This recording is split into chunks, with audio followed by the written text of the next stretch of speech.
Welcome to the program. Let's start with their wedding. How do the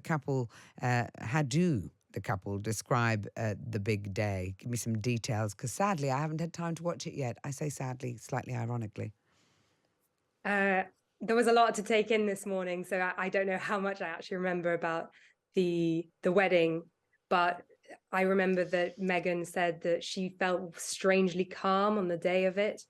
That it didn't really make sense for her to feel so calm because it was such a huge event with people lining the streets. She And hadn't expected that many people to turn out. isn't that part of a running theme here, which is, how unexpected Meghan found most of it?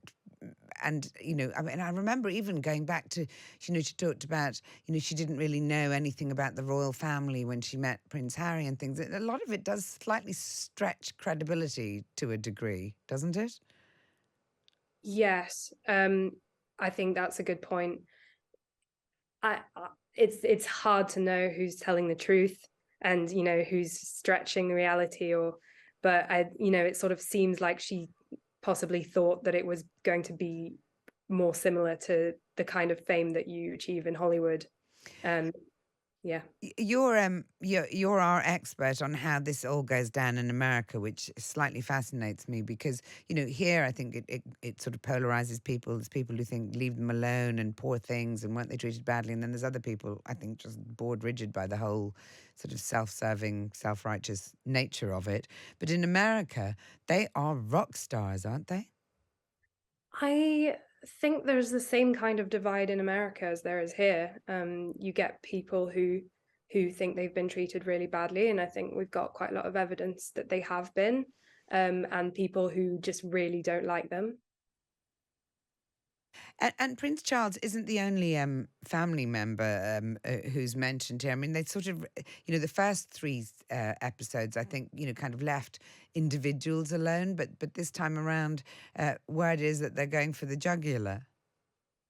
Yeah, I think William was heavily criticized in this episode. I mean, some details were left out, and sometimes you don't quite know what situation they're talking about. But I think Harry really showed that he blames William for a lot of the problems that have happened in the past few years between them. Mm.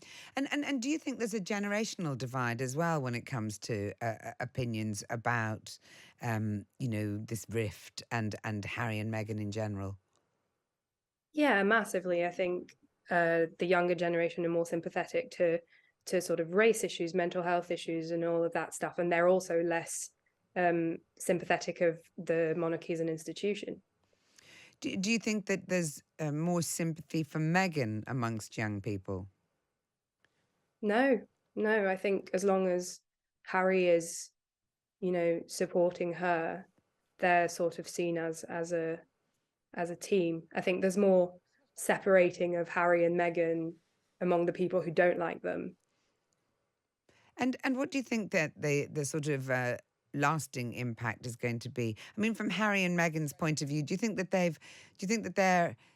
they've settled in California? They're going to lead a life in America, and do you think this is in some way a sort of final door slam?